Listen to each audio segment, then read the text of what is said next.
نہیں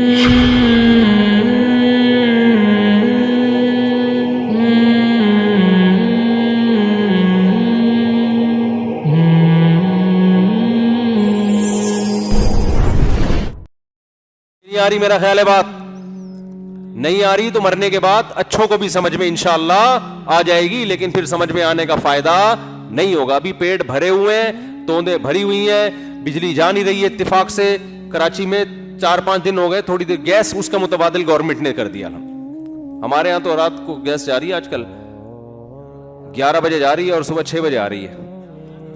اچھا, پورے کراچی میں الحمدللہ یہ ایک چیز رہ گئی تھی ہمارے یہاں, حالانکہ گیس تو ہماری اپنی ہے, کوئی امپورٹ تھوڑی کرنے ہم, تو مزید کھدائیاں ہی نہیں ہو رہی. حالانکہ پاکستان میں جو گیس کے ذخائر ہیں, ہم سنتے تھے اسکولوں میں, یعنی نہیں سنتے تھے تو اس میں یہ تھا کہ 200 سال کے ذخائر تو دریافت ہو چکے ہیں. وہ پتہ نہیں کہاں ہے وہ ذخائر. سارا زور اس پہ کہ بچے روکو, اپنے بچے کم پیدا کرو, یہ وسائل ختم ہو جائیں گے. جتنا پیسہ بچوں کی گروتھ ریشو کو روکنے پر ہو رہا ہے نا, اتنا پیسہ کھدائی پہ ہو جاتا ہے نا. پتہ نہیں پٹرول کے کتنے کنویں اور دریافت ہو جاتے. نہیں آ رہی میرا غالب بات سمجھ میں؟ سارا زور اس پہ لگا دیا کہ روکو. اکیلا کھڑا ہوں میں اکیلا اس پورے نظام کے خلاف, جو فیملی پلاننگ ہے نا اس کے خلاف اکیلا جہاد کر رہا ہوں. اور جس طرح آپ لوگوں کی نسل کم ہو رہی ہے نا, جس طرح آپ لوگ 2 بچے, ایک بچے کی پالیسی پر آپ لوگ چل رہے ہیں, ہو سکتا ہے 200, 250, 300 سال کے بعد لوگ بولیں آج دنیا میں جتنی آبادی ہے سب مفتی طارق مسعود صاحب کی اولاد ہے. این ممکن ہے,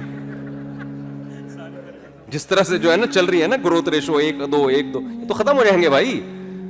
این ممکن ہے 200-250 سال کے بعد بولیں کہ تیسرے آدم جو ہے نا, نوح علیہ السلام کی اولاد ہے نا, پہلے آدم علیہ السلام, یہ ممکن ہونے کو تو کچھ بھی ہو سکتا ہے. تو اس سے پہلے کہ نسلیں ختم ہو جائیں, اسپیڈ تھوڑی سی کیا کرو میرے بھائی, بڑھاؤ. اولاد اللہ کی نعمت ہے, رزق یہ جو اللہ دے رہا ہے نا, خربوزے سے خربوزے پیدا کر رہا ہے, اس کو یہ نہیں پتا کہ کتنے انسانوں نے دنیا میں آنا ہے. یہ دیکھو, انسان ان چیزوں کی نسل کو کنٹرول کر سکتا ہے جو انسان کے تابع ہیں. پوری کائنات اس میں تصرف کر سکتا ہے. خود اپنے اوپر انسان کو حق نہیں ہے کہ آپ نے کتنے پیدا کرنے اور کتنے روکنے ہیں. یہ کس کا کام ہے؟ یہ انسان سے اوپر کی ذات کرے گی, وہ اللہ کے علاوہ کوئی نہیں ہے. تو اس میں اللہ پہ توکل کرنا واجب ہے, لازم ہے کہ انسان کی پیدائش سے پہلے وقدر فیہا اقواتہا. یہاں بھی آپ قرآن کے الفاظ دیکھو, قدرہ مینجمنٹ کو کہتے ہیں نا. قرآن کہتا ہے ہم نے جب زمین بنائی, اللہ فرماتے ہیں قدر فیہا اقواتہا. قوت عربی میں کہتے ہیں انسانی زندگی گزارنے کے لیے جو ضروری لوازمات ہیں, جو بھی انسان کو ایک اچھی لائف گزارنے کے لیے جو ضروری چیزیں ہیں, ان کو عربی میں قوت کہتے ہیں. اس کی جمع اقوات آتی ہے. قرآن کہتا ہے ہم نے جب زمین بنائی, انسان ابھی دنیا میں آیا ہی نہیں ہے, قدرہ ہم نے مینجمنٹ کر لی, زمین میں اتنے وسائل پیدا کر دیے. اقواتہا کہ اس میں انسان جتنے بھی قیامت تک انسان آئیں گے نا, ان کی زندگی گزارنے کی بنیادی ضرورتیں ہم نے ساری کیا کر دی, پیدا نہیں کی ہیں. دیکھو, خلقہ نہیں ہے, مقدر کر دی, یعنی مینجمنٹ, مینج کر دیا اس کو. مینج کسے کہتے ہیں؟ جو جس چیز کی ضرورت ہوگی وہ چیز ملے گی آپ کو. ہو سکتا ہے نظر نہ آ رہی ہو. یہ مینج کے لفظ دیکھیں قرآن کی کیسی بلاغت ہے. فیملی پلاننگ والے کہتے ہیں ہمیں تو نظر نہیں آ رہے اتنے وسائل, آبادی اتنی ہے, خربوزے تو اتنے پیدا نہیں ہو رہے. بھائی یہ تو کم, حالانکہ ایسا ہے بھی نہیں, مشاہدہ بھی اس کے خلاف ہے.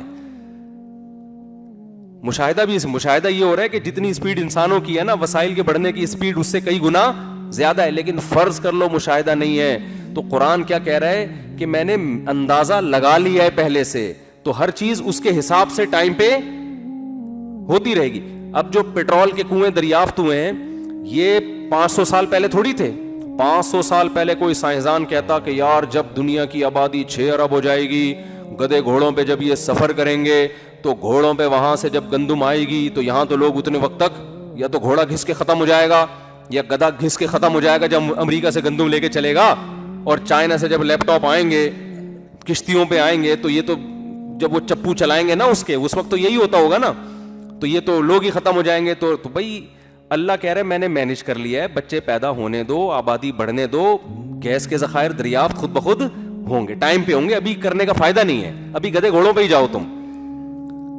ابھی ضرورت نہیں, ابھی گدھے گھوڑوں سے زندگی تمہاری آسانی سے گزر جائے گی. جیسے جیسے ٹائم آئے گا پھر ہوائی جہاز بھی بنیں گے, سمندری جہاز کا حجم بڑا ہوگا, پھر ٹیکنالوجی ترقی کرے گی, پھر ہواؤں میں جو ریڈیائی لہریں گھوم رہی ہیں ان کو انسان لگام دے گا, اور پھر ایسا مضبوط کنیکشن کا انتظام ہو جائے گا کہ آبادی بڑھنے سے انسان کی لائف کا جو اسٹینڈرڈ ہے کمتر ہونے کے بجائے پہلے سے کئی گنا زیادہ بہتر ہو جائے گا. سمجھتے ہو گے نہیں سمجھتے؟ بالکل. اور آسان مثال, آپ نے دیکھا کہ ایک عورت کے بچہ پیدا ہوا, وہ بچے کو چھاتی سے لگا کے دودھ پلا رہی ہے. اب ایک عورت نے دیکھا کہ یار اس کی تو چھاتی میں دودھ ہے, اس کے تو بچہ ہے, تو میں تو پیدا نہیں کر سکتی کیونکہ میری چھاتی میں تو دودھ ہے ہی نہیں. یہی ہے نا. فیملی پلاننگ والے آئے, بولے بھائی اس کی تو چونکہ چھاتی میں دودھ ہے تو وہ تو بچہ پال سکتی ہے, تمہاری تو چھاتیوں میں دودھ ہی نہیں ہے, تم کہاں سے پالو گی؟ لہذا جو زمینی حقائق ہیں, گراؤنڈ ریئلٹی ہے, وہ یہ کہتی ہے کہ تمہیں بچہ پیدا نہیں کرنا چاہیے. قدرت کہے گی بھائی پیدا تو کرو نا, پیدا پہلے ہوگا, چھاتیوں میں دودھ بعد میں آئے گا, پہلے سے نہیں میں بتاؤں گا کہ کہاں کیا کچھ پڑا ہوا ہے. تو باپ یہ کہتا ہے میری تنخواہ اتنے 1000 روپے ہے, اس میں 2 بچے نہیں پال سکتا, تیسرا کیسے پیدا کروں گا؟ اللہ کہ پیدا تو پہلے کرے گا, پیسے میں بعد میں دوں گا تجھے. نہیں آ رہی سمجھ میں؟ تو جس اسپیڈ سے چل رہے ہو چلتے رہو. ہماری اسپیڈ اللہ کا شکر ہے, کوشش ہے, باقی جان ڈالنے والا اللہ ہے.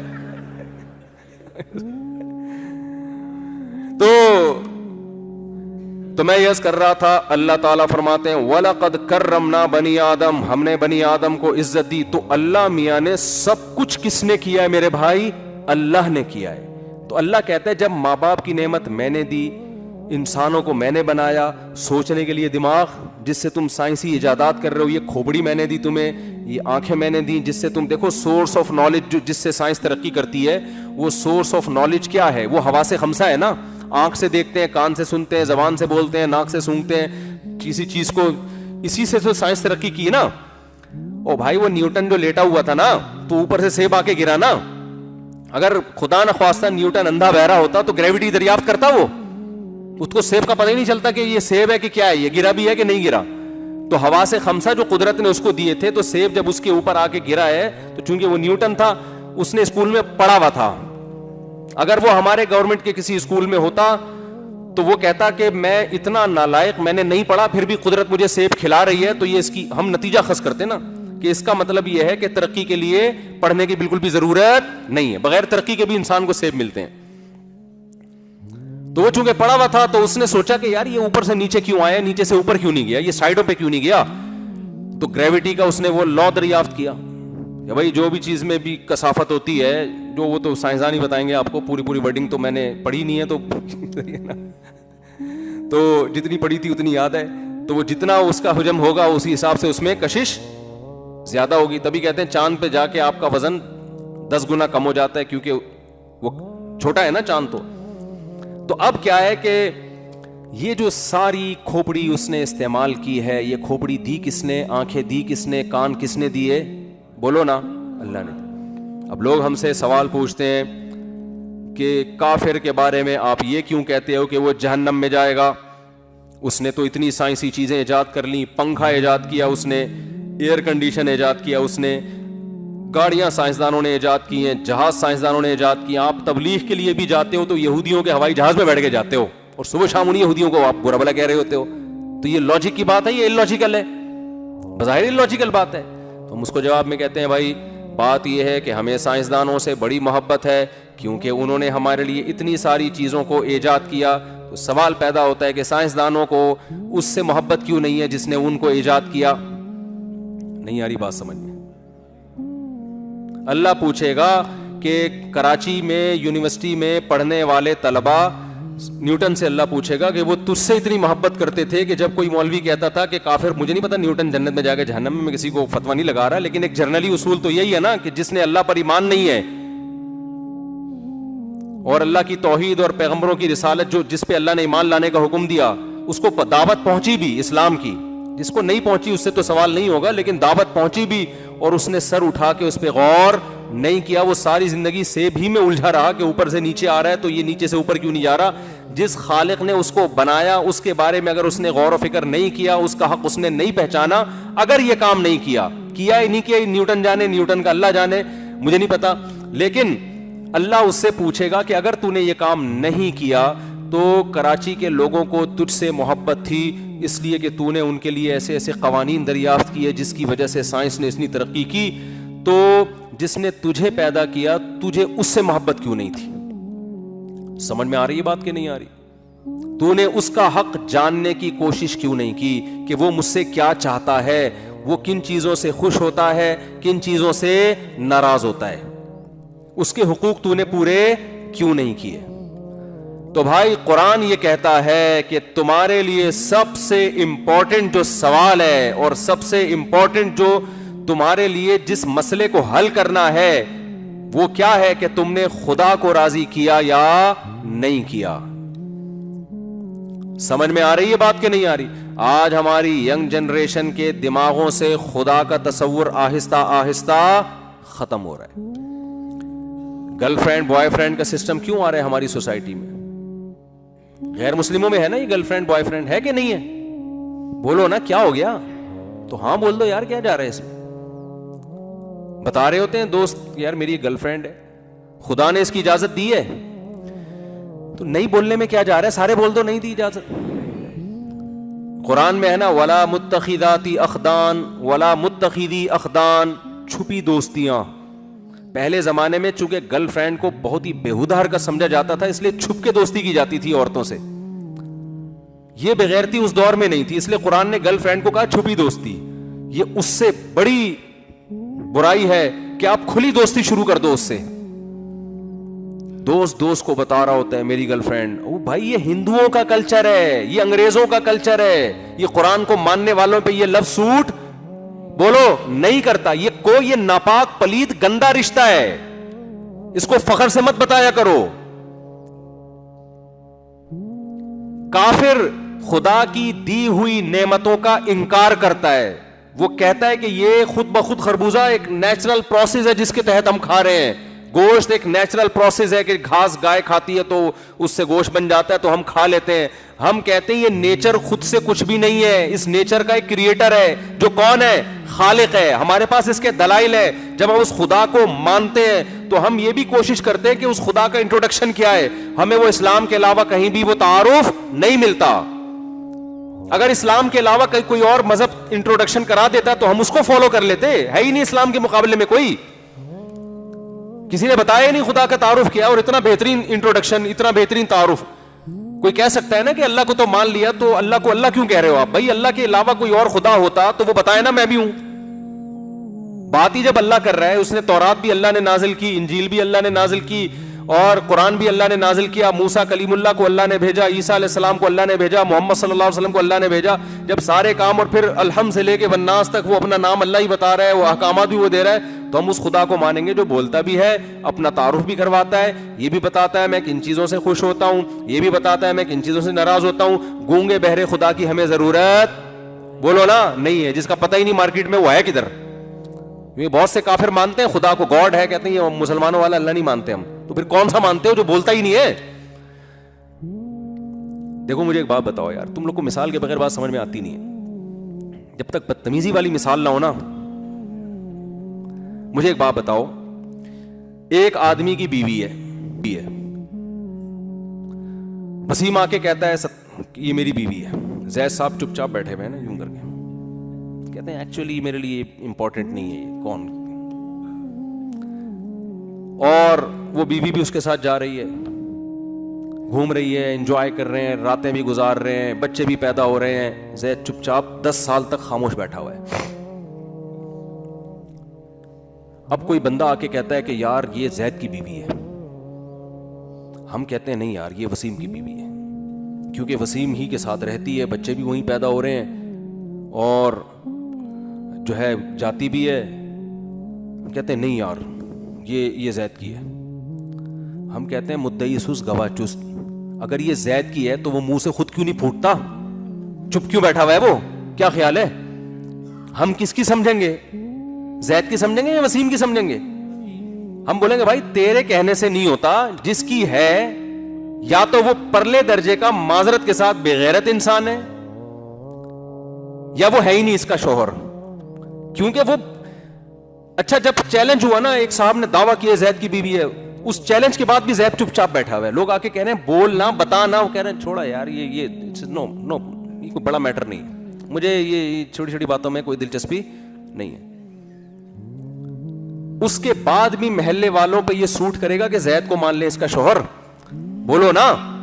تو مجھے بتاؤ اللہ کے علاوہ اگر کوئی خدا ہے تو اسلام کہتا ہے, محمد صلی اللہ علیہ وسلم کہتے ہیں, موسیٰ علیہ السلام آئے, عیسیٰ علیہ السلام آئے, ابراہیم علیہ السلام آئے, سب نے جو انٹروڈکشن کروایا وہ کس کا؟ اللہ کا. اور سب کے احکامات ایک جیسے کہ اللہ زنا کو پسند نہیں کرتا, تورات انجیل قرآن سب کی دعوت ایک جیسی ہے. اللہ سود کو پسند نہیں کرتا, وَأَخْذِهِمُ الرِّبَا وَقَدْ نُهُوا عَنْهُ, اللہ کہتے ہیں سود ہم نے یہودیوں پہ بھی حرام کیا. اللہ خنزیر کے گوشت کھانے کو پسند نہیں کرتا, اللہ نے جتنے درندے حرام کر دیے, اللہ نے شراب کو حرام کر دیا, اللہ نے جوئے کو حرام کر دیا, اللہ نے ماں باپ کی اطاعت کو واجب اور فرض قرار دے دیا, وغیرہ وغیرہ وغیرہ وغیرہ. اللہ نے طلاق کا اختیار مرد کو دیا, عورت کو نہیں دیا, عدالت کو بھی بولو نا نہیں دیا, تورات میں بھی, انجیل میں بھی, قرآن میں بھی. یہ تو اللہ کا ہمیں سمجھ میں آ رہا ہے کہ اللہ میاں یہ چاہتا ہے. اور اپنا بھی تعارف اللہ نے کروایا, اللہ لا الہ الا هو الحی القیوم, اللہ وہ ذات ہے جس کے سوا کوئی عبادت کے لائق نہیں, الحی وہ زندہ ہے, القیوم پوری کائنات کو تھامنے والا ہے, لا تأخذہ سنۃ اس کو نہ کبھی اونگ آتی ہے, ولا نوم نہ کبھی نیند آتی ہے, لا تأخذہ سنۃ ولا نوم, لہ ما فی السماوات وما فی الارض, جو کچھ آسمانوں میں جو کچھ زمین میں یہ کس کا ہے؟ اللہ. اب اللہ ہمارا والا جو خدا ہے وہ اپنا انٹروڈکشن کروا رہا ہے پورے قرآن میں, احادیث میں, وہ تعارف کرواتا چلا جا رہا ہے. بھائی ہندو کا خدا کہاں ہے؟ وہ بولتا کیوں نہیں ہے کہ یہ غلط والا خدا ہے, اچھا سچی مچی کا میں ہوں. عیسائیوں کا کہاں گیا؟ یہودیوں عیسائیوں کا تو ایک ہی ہے.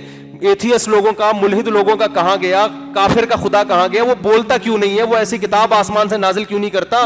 وہ بتاتا کیوں نہیں ہے کہ مسلمان جس خدا کو فالو کر رہے ہیں بھائی وہ غلط ہے, سچی مچی کا کون ہے؟ میں ہوں. وہ دیکھ رہا ہے کہ لاکھوں کروڑوں روپے خرچ کر کے اس اللہ کو خوش کرنے کے لیے یہ بیت اللہ کا طواف کر کے آتے ہیں, ہر سال کروڑوں اربوں روپے خرچ ہو جاتے ہیں, ہر سال کروڑوں جانور یہ اس اللہ کے نام پہ بقرعید کے دن ذبح کر دیتے ہیں, گویا بڑا نقصان ہو رہا ہے دنیا کا. اور یہ نشے سے بچ رہے ہیں, برائیوں سے بچ رہے ہیں, مسجدوں میں اتنا پیسہ خرچ, اتنی زکاتیں نکل رہی ہیں, اتنا کچھ ہو رہا ہے, اور جو سچی مچی والا خدا ہے وہ چپ چاپ بیٹھا ہوا ہے, تماشا کیا کر رہا ہے؟ وہ تماشا دیکھ رہا ہے. تو آپ بتاؤ ہم اس کو مانیں گے یا اس اللہ کو مانیں گے جو اپنا تعارف کروا رہا ہے؟ یہ تو وہی ہو گیا نا, یہ تو عجیب بغیرتی والی بات نہیں ہو گئی؟ اگر وہ اللہ کے علاوہ کوئی اور خدا ہے تو وہ بھی تو منہ سے پھوٹے نا کہ میں کیا ہوں, تو پھوٹ ہی نہیں رہا. آسمانی کتابیں اللہ نے نازل کی, آسمانی مذاہب کس نے بھیجے؟ اللہ نے. حفاظت بھی جس مذہب کی ہوئی وہ اسلامی ہے, اس کے علاوہ کوئی مذہب دنیا میں محفوظ نہیں ہے. تو اللہ کا تھا تو حفاظت کیوں نہیں کی اللہ نے اس کی؟ بھائی پولیس کو بلاؤ یار, بہت سیریس کیس ہے یہ. سمجھ میں آ رہی ہے بات کہ نہیں آ رہی ہے؟ تو حفاظت کیوں نہیں کی اللہ نے اس کی؟ صرف قرآن کی حفاظت کیوں کی ہے؟ تو میرے بھائی ہمارے پاس اسلام کے علاوہ کوئی دوسرا آپشن اللہ تک پہنچنے کا ہے؟ سائنسدان تو ہمیں اللہ تک پہنچائے گا نہیں, وہ تو مادی چیزوں پہ بحث کرتا ہے. خالق کو تو اس نے اپنی ڈکشنری سے نکالا. اگر نیوٹن نے اللہ کا تصور پیش کیا ہوتا, نیوٹن نے تجربات کے لیبارٹری میں بتا دیا ہوتا اللہ یہ چاہتا ہے یہ نہیں چاہتا, تو شاید ہم نیوٹن پہ ہی مان لے آتے. بھائی تو صحیح کہہ رہا ہے, تو سائنسدان ہے, تو پڑھا لکھا ہے. وہ کہہ رہے بھائی وہ تو نہیں کروا رہے نا. تو ہمارے پاس دعویٰ محمد صلی اللہ علیہ وسلم کا, دلیل بھی انہی کے برحق ہونے کی, تعلیمات بھی انہی کی محفوظ. تو میرے بھائی ہمارے پاس اللہ کو سمجھنے, اللہ تک پہنچنے اور اللہ کو خوش کرنے کے لیے اسلام کے علاوہ کوئی آپشن